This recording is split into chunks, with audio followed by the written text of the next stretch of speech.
Évangile au nom de Jésus, nous conquérons. Nous sommes guerriers pour l'évangile. Évangile au nom de Jésus, nous conquérons. Quelle que soit la nécessité, Nous conquérons. Au nom de Jésus, nous conquérons. quelles que soient les épreuves, Nous conquérons. Au nom de Jésus, nous conquérons. quelle que soit la nécessité, Nous conquérons. Au nom de Jésus, nous conquérons.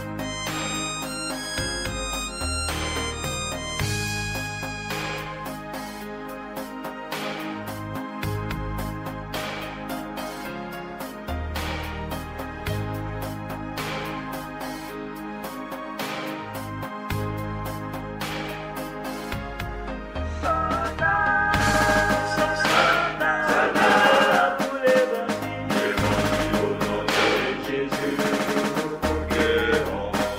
Nous sommes guerriers pour l'évangile. Évangile au nom de Jésus, nous conquérons. Nous sommes vaillants pour l'évangile. Évangile au nom de Jésus, nous conquérons. Nous sommes soldats.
Trois, deux, un.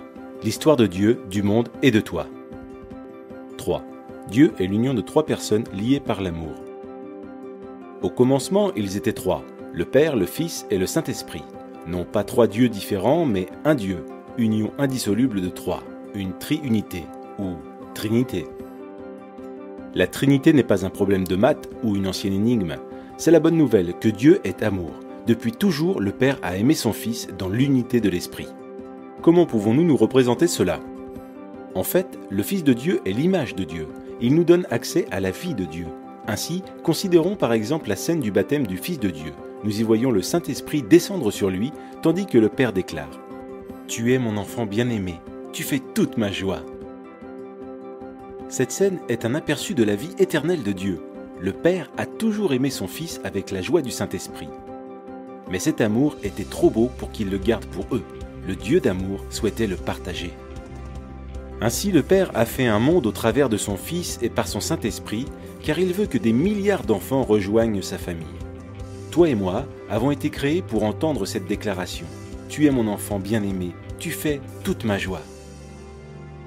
Le sens de la vie, c'est de trouver notre place avec eux. 2. L'histoire du monde est l'histoire de deux hommes. Dieu a placé un homme, Adam, à la tête de l'humanité pour qu'il la bénisse et prenne soin d'elle. Mais Adam se détourna de Dieu, se replia sur lui-même et plongea le monde dans la mort et la malédiction. L'humanité fut déchue de la grâce. Maintenant, nous partageons tous cette humanité brisée et nous ressentons les effets de sa malédiction. La race humaine est comme un sapin de Noël qui a été abattu et arraché de sa terre naturelle. On peut se déguiser avec des décorations fantaisistes, on peut effectuer toutes sortes de bonnes actions. Mais nous périssons, nous n'avons aucune vie spirituelle en nous et nous nous dirigeons vers notre perte. La race d'Adam est sous la condamnation de Dieu. Dieu a prononcé un non définitif à ce mode de vie parce qu'il veut quelque chose de très différent pour nous. Il veut que nous trouvions tous la vraie vie dans un second Adam. Jésus-Christ. Le Fils est venu sur terre en devenant un simple homme et fut nommé Jésus. Il est entré dans notre monde brisé et a pris en charge notre cause perdue. Comme un champion qui gagne la course pour nous, Jésus prit place dans nos chaussures et vécut la vie parfaite que nous ne pourrions jamais vivre. Puis, sur la croix, il mourut d'une mort maudite, mort qui devait être la nôtre. Mais en faisant cela, il prit la nature maudite d'Adam et l'anéantit. En effet, 3 jours plus tard, il revint à la vie, avec une vie vraiment nouvelle, là où il n'y a ni mort ni malédiction. Il nous invite maintenant à entrer dans sa vie et dans sa famille. 1. Tu fais un avec Adam. Feras-tu un avec Jésus ? Par notre naissance, nous faisons un avec Adam. On dit bien tel père, tel fils. C'est pourquoi nous partageons aussi sa nature égoïste, sa mort et sa malédiction. Unis à Adam, nous n'avons pas de vie en nous-mêmes et aucun espoir pour l'avenir. Mais Jésus vient pour offrir une incroyable union avec lui. Telle une branche de sapin de Noël, nous pouvons être coupés de l'arbre Adam et greffés à l'arbre Jésus-Christ. Pensez aussi à une autre image d'union. Nous pouvons faire un avec Jésus comme dans un mariage. Imaginez un mariage entre un prince et une mendiante. Elle est sale et pauvre, avec un nom honteux et un avenir sans espérance. Pourtant, le prince l'aime et s'offre à elle dans le mariage. Dès qu'ils sont unis, que se passe-t-il ? Le prince prend toutes les dettes de son épouse et elle reçoit toutes les richesses de son prince. Il couvre son nom honteux et lui donne son nom. Elle est invitée dans sa vie, sa famille et son héritage. Grâce à son prince, elle peut appeler le roi papa. Et tout cela grâce à leur union conjugale. C'est exactement la même chose avec Jésus. Si nous le recevons, tout ce qui est nôtre, notre péché, notre malédiction deviennent siens.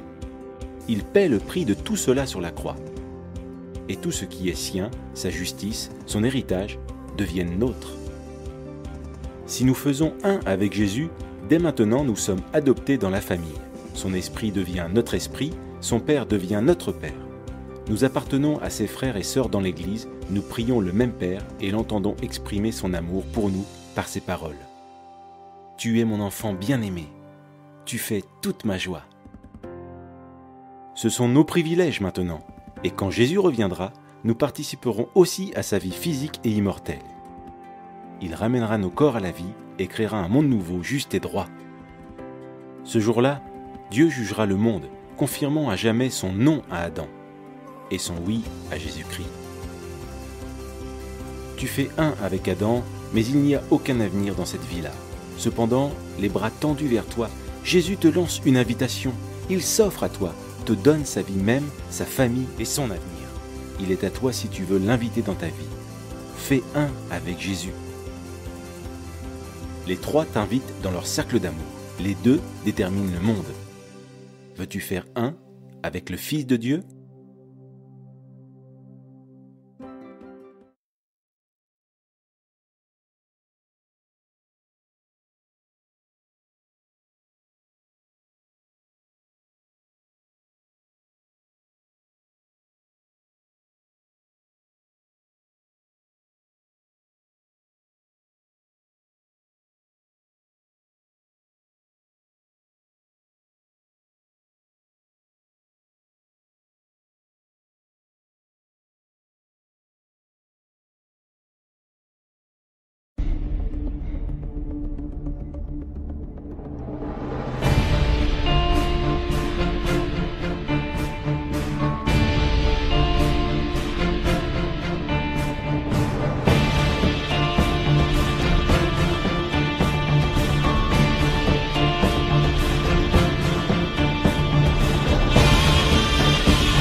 Mais as-tu besoin d'un homme tel que moi?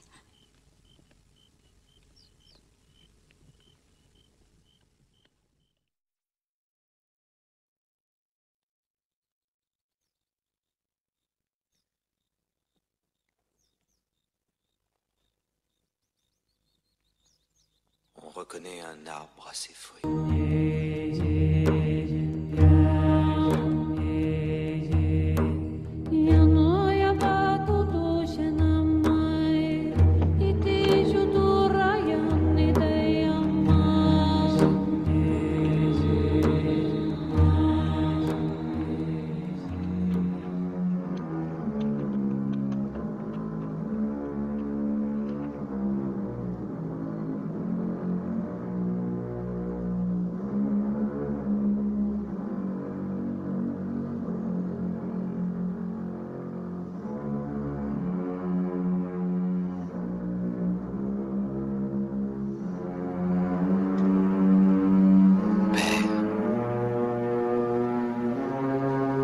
Je te rends grâce d'exaucer ma prière. Car maintenant, cette foule qui m'environne pourra croire que je suis la résurrection et la vie. Et quiconque vit et croit en moi, jamais ne mourra.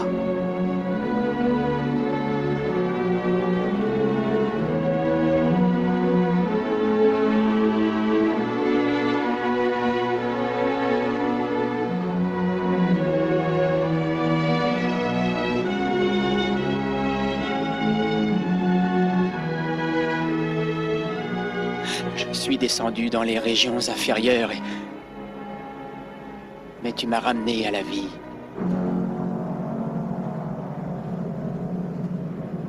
Seigneur, mon Dieu.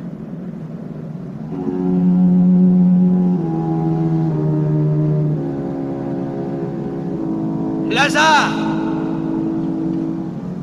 Lève-toi!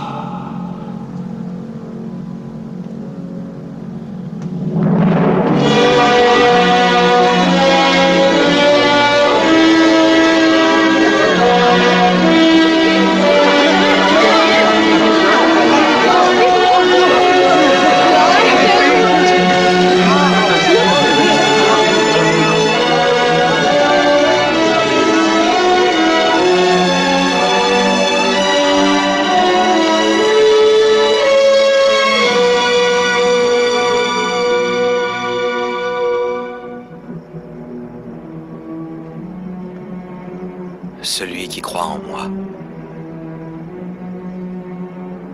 celui-là vivra, quand même il serait mort.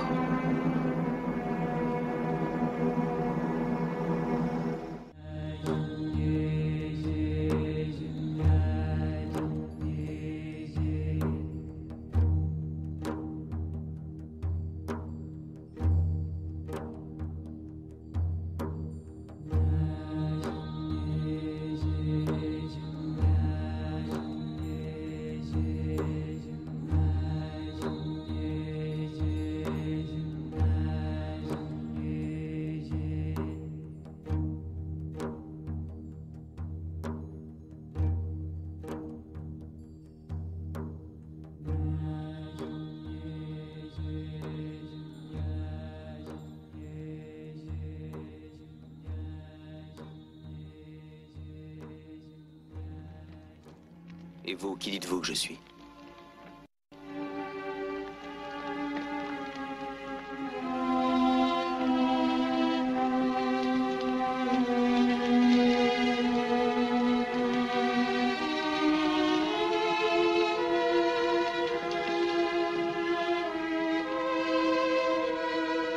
Je dis que tu es le Messie.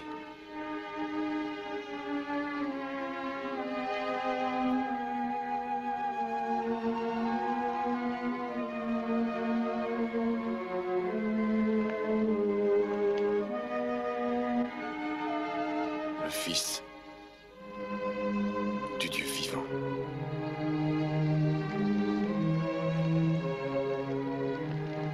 disant cela, Simon, fils de Jonas, tu prouves toi-même que tu es béni entre les hommes. Car ce ne sont pas la chair et le sang qui t'ont révélé cela. Mais c'est mon Père qui est dans les cieux. Aussi, dorénavant, je t'appellerai Pierre, le roc.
Ceux qui ont fait du tort à eux-mêmes, les anges enlèveront leurs âmes en disant « Où en étiez-vous à propos de votre religion ?» Nous étions impuissants sur terre, dirent-ils. Alors les anges diront « La terre d'Allah n'était-elle pas assez vaste pour vous permettre d'émigrer? Voilà bien ceux dont le refuge est l'enfer. Et quelle mauvaise destination! À l'exception des impuissants, hommes, femmes et enfants, incapables de se débrouiller et qui ne trouvent aucune voie, à ceux-là, il se peut qu'Allah donne le pardon. Allah est clément et pardonneur.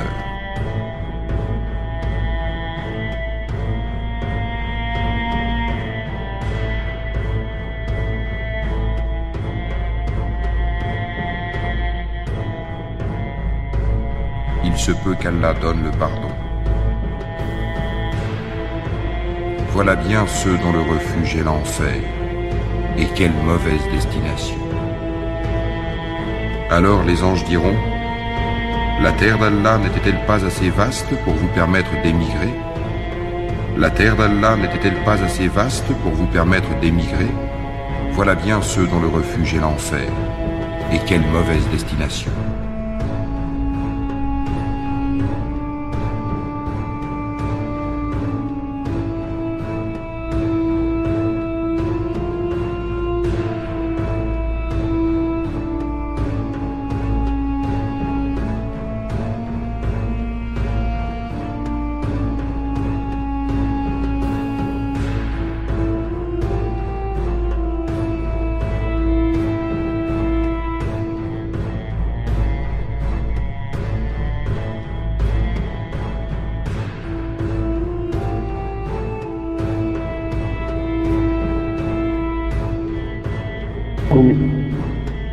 أيها الأخوة والشباب وأنتم في ديار الكفر أن تحرصوا على إنجاز مهمتكم لتفارقوا هذه البلاد إلى بلاد الإسلام، لأن البقاء في بلاد الكفر بدون ضرورة يخشى على الإنسان منه.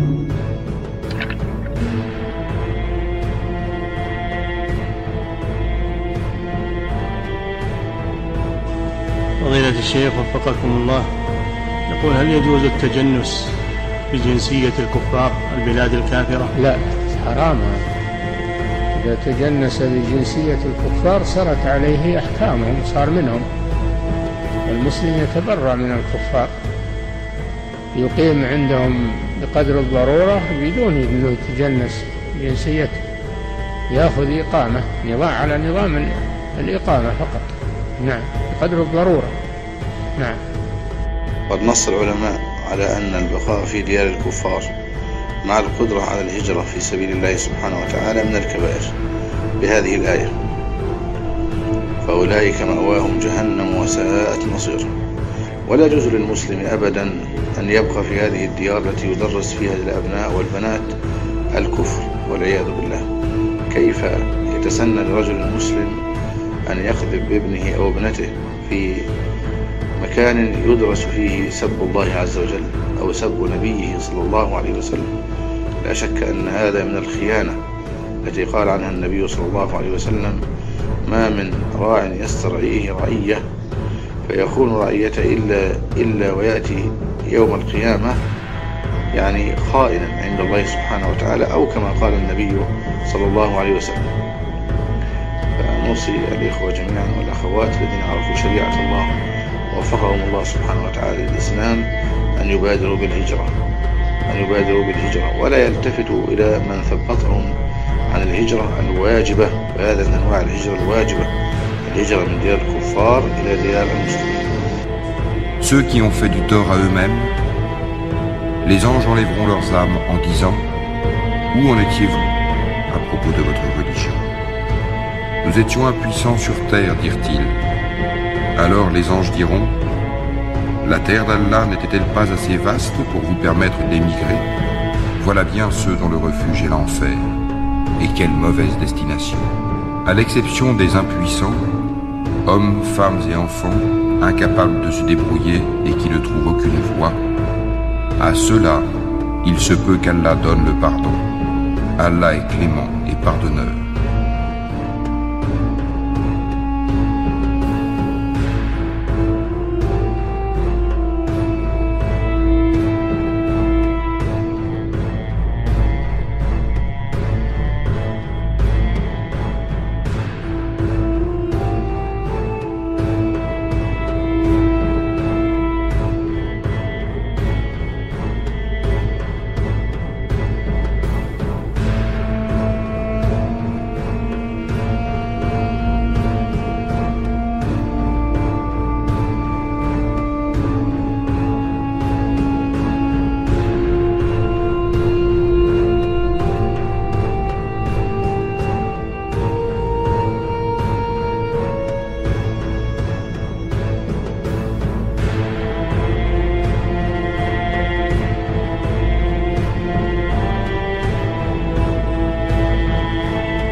Hey everyone, I have been putting off making a video for a long time, and I have been trying to control my temper in my new effort to be a better person.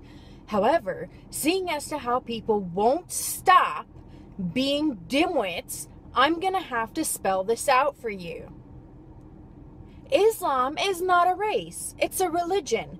Therefore, when I say Muslims have to believe in Muhammad, their prophet, and follow him as their ultimate role model, it doesn't mean I'm a racist.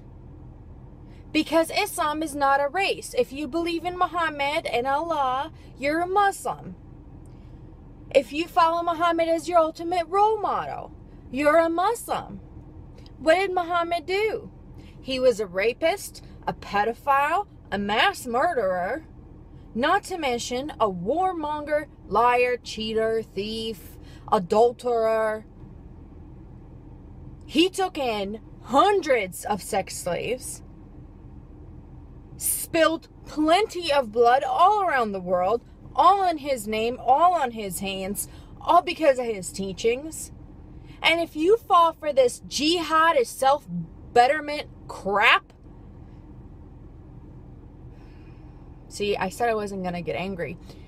You deserve anything that comes to you. Because the information is out there. Okay? Jihad is not self-betterment. Jihad is from the noun juhd, meaning to put out effort. Okay? Now, Islam took this Arabic word and turned it into jihad, and that means for the sake of Allah. Jihad is exerting effort for the sake of Allah. Now, what does Allah want? Allah wants everybody to become Muslims. Okay, jihad is mentioned several times in the Quran. Several times in the Quran it's mentioned, kill them and fight them. Cut off their heads. Now, some people will say, well, just because it's jihad, it doesn't mean it's violent jihad. Okay, on the terms in Islam where you don't have an explanation in the Quran, you're supposed to refer to Sirah and Sunnah. That's everything that Muhammad said and did. For Muhammad, what he did when he was in Mecca, a pagan place, when he was outnumbered, when he first started on his revelations and he was first trying to convert people, he did it peacefully, secretly. He did it, pretended that he wasn't doing anything, and then was doing everything on the down low. Then he started to call for people to convert on the outside, publicly. Then he got kicked out of Mecca because him and his buddies were troublemakers and the pagans didn't want them there. And what happened? They went to Medina. Okay? Medina already had a following for Muhammad. That was the last time Muhammad ever called for anybody to convert in a peaceful manner. Never again in Muhammad's life did that happen. After that, it was war, it was murder, it was sex slaves, it was craziness. You want an example? Bani Khaybar was a village next to Al-Madinah. Muhammad had a dream where one of the women from Bani Khaybar, they were all Jews, had poisoned his water. So the best solution that he could find, this is the Muslim role model, was to go in there and kill everybody and take the women and make them sex slaves. Jawari or a Jariya. That's what they're doing to the Yazidi and Christian women in Syria, in Iraq, by ISIS or ISIL. This is what's happening. They're not bad Muslims. They're perfect Muslims. I have never seen more devout Muslims in my life. And I grew up as one. In the Middle East. By a family that was well known to be very lenient in their religion. Growing up, none of my aunts had wore hijab. None of them prayed 5 times a day. My dad, if you look at him, he wears shorts, he's got necklaces, he's very westernized. Let me tell you, Sharia law is real, jihad is real, and it's not self-betterment. Muslims believe that it's more merciful to kill a non-believer because it is better for them to die than it is for them to live a life outside of Allah and outside of Islam. So no, for the person that said saying that all Muslims are terrorists is like saying all Italians are in the mafia, you're a dimwit. Italians are a race. They're a country. They come from a country. They're not a religion. They're not a belief system. So get over yourselves and start educating yourselves. And to everybody else who's talking about Islam getting taught in schools, I have to say this. I have no problem with Islam getting taught in schools. Make sure you actually teach about Islam. I don't want to hear anybody sugarcoating it. I don't want to hear anybody taking out parts that are inconvenient. If you're going to talk about Christianity, you can't teach about Christianity without teaching about Christ. You can't teach about Judaism without teaching about Moses. You can't teach about Buddhism without teaching about Buddha. Don't teach about Islam without talking about Muhammad, his 11 wives, his most favorite, the 9-year-old he used to take off the playground to go and have fun between her thighs. That is in Islam. You think that's inappropriate? You want me to read you some of the things in the Sirah and the Sunnah? It is nothing. This is nothing compared to what I was taught when I was 6 years old. You want to teach about Islam? Teach about Muhammad's sex slaves. Teach about slavery that was spread around the world by Islam. My black American people, y'all are mad about it? Those are the people that spread slavery. Their merchants are the ones that spread slavery all around the world. They're the ones that still have over 20 million black slaves in Muslim countries and nobody's talking about it. Feminists get so worried about not getting equal pay, which is a myth, that is ridiculous because they're not worried about women getting stoned and killed and butchered in Muslim countries. They're not worried about Yazidi little girls that are getting taken as sex slaves. You hypocrites.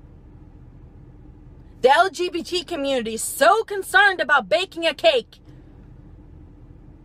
Yet people who are just accused of being gay in Muslim countries are getting thrown off of buildings. You hypocrites.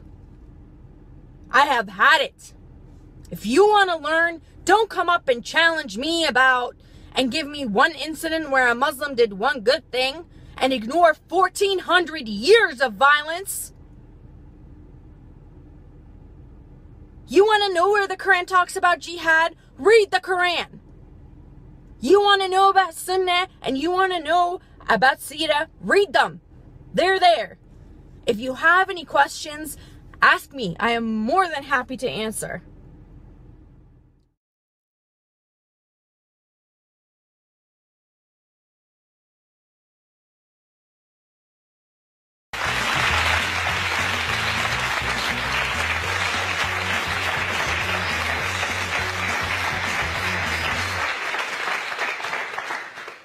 Herr Abdel Samad, wunderschönen guten Abend. Erklären Sie uns, was hat der IS-Terror mit dem Islam zu tun? Das hat schon mit dem Islam etwas zu tun. Erstmal der Name, das heißt der Islamische Staat. Diese Bewegung beruft sich auf den Islam, zitiert die Biografie des Propheten, die Art und Weise, wie der Prophet mit den Ungläubigen umgegangen war und sieht das als Vorbild, zitiert mehrere Passagen aus dem Koran, die Gewalt gegen Ungläubige rechtfertigen. Die Enthauptung von Ungläubigen wird auch zweimal im Koran erwähnt. Es ist die Ideologie, der Traum, die IS-Leute versuchen, eine Gemeinde aufzubauen nach dem Vorbild der ersten Gemeinde des Propheten und kopiert eigentlich haargenau das, was im 7. Jahrhundert passiert ist. Eroberungskriege, Verteufelung von Andersgläubigen oder Ungläubigen und Enthauptung von Ungläubigen mit dem Ziel der Weltherrschaft. Gibt es einen Islam ohne Islamismus? Wir haben fast 57 islamische Staaten weltweit. Wir haben auch Hunderte von anderen islamischen Gemeinschaften, die in Europa und Nordamerika und Australien leben. Und nirgendwo ist das Islamismus frei. Das heißt, der Islamismus ist ein Bestandteil des Islams und gibt es in jedem islamischen Land und ist eine starke Gruppe. Vielleicht ist es die Minderheit in der Gesellschaft, aber die lautstarkste Minderheit, die aktivste Minderheit in der Gesellschaft. Und somit ist die Mehrheit für mich irrelevant, weil sie zu wenig dagegen tut. Und wenn es Sie wirklich wütend macht, wenn Menschen den Islam so sehen, dann macht mich auch wütend, macht viele Menschen in diesem Lande wütend. Ich glaube gar nicht, dass es eine Minderheit im Netz ist, die diese Position so sieht, sondern das ist über die Hälfte der Menschen in der Gesellschaft. Und sie haben die Nase gestrichen voll von dieser Verniedlichung des Islam in jeder Gelegenheit, Verharmlosung und unter den Teppich kehren. Der Islamismus ist kein Phänomen der letzten 100 Jahre. Der Islamismus ist genauso alt wie die islamische Geschichte selbst. Die ISIS-Leute machen nichts anderes, alles, was Mohammed und seine Gefährten im ersten... lassen Sie mich bitte ausreden, Sie haben fast eine Viertelstunde im Alleingang gesprochen, jetzt rede ich bitte. Ja, ich kenne Ihre Taktik. Sie machen das in jeder Sendung, immer unterbrechen. Okay, lassen Sie mich bitte ausreden. bleiben wir bei den Argumenten. Bei den Argumenten, hat Mohammed seine Gegner enthauptet oder nicht? Steht das nicht in der Biografie des Propheten, in Sahih al-Bukhari oder nicht? Ja oder nein? Sagen Bukhari, Sie. ja, ich antworte Ihnen. Bukhari und Ibn Ishaq sind für mich nicht der Koran. Wenn diese Überlieferungen dem Koran widersprechen, haben sie für mich keine Gültigkeit. Im Koran nicht steht, authentisch. im Koran, die stehen im Widerspruch zum Geist des Korans, deswegen lehne ich sie ab. Im Koran steht nicht im Surah 47, und wenn ihr auf die Ungläubigen trifft, dann enthauptet sie. Christen erhoben. Wir gucken da gerade ganz viel auf die Vergangenheit. Sie haben mich unterbrochen. Warum unterbrechen Sie mich, wenn Sie Frau Hübsch überhaupt nicht unterbrochen haben? Sie hat genug geredet. Nein, entweder rede ich zu Ende oder ich verlasse diese Diskussion. Okay. Weil das wird seit Jahren hier geführt, dass Diskussionen unter den Teppich gekehrt. Nein, das hat wohl damit zu tun, hat mit der islamischen Eroberungsgeschichte zu tun. Damals wurden auch Christen in Syrien und Irak der Wahl gestellt, entweder konvertieren sie zum Islam oder bezahlen sie Kopfsteuer oder werden sie getötet. Und die ISIS-Leute haben das auch fortgeführt. Das ist aber die islamische Geschichte, das steht im Koran. Es gibt 25 Verse im Koran, die direkt Tötungsbefehle von Gott auf Ungläubige stehen. Die Enthauptung von Ungläubigen werden zweimal im Koran genannt. Und Sie kommen hier und sagen, das hat mit dem Islam nichts zu tun. Kein Wunder, dass viele Menschen in diesem Land verunsichert sind. Nicht nur, weil die Terroristen solche Gräueltaten begangen, weil so vermeintlich liberale Muslime das unter den Teppich kehren und somit auch den Fundamentalisten den Rücken stärken. Ich kritisiere, dass man die Angst dieser Menschen immer als Islamophie bezeichnet, denn Phobie ist eine Krankheit und diese Menschen sind nicht krank, sie haben berechtigte Ängste, wenn sie das sehen, was nicht nur in der islamischen Welt passiert, sondern hier in Deutschland, was sie sehen, was in Großbritannien passiert. Und diesen Leuten sage ich eigentlich, wachsam bleiben, engagiert bleiben, ihre Kritik äußern, auch wenn die Politik das manchmal versucht, unter den Teppich zu kehren. Herzlichen Dank für all Ihre Antworten.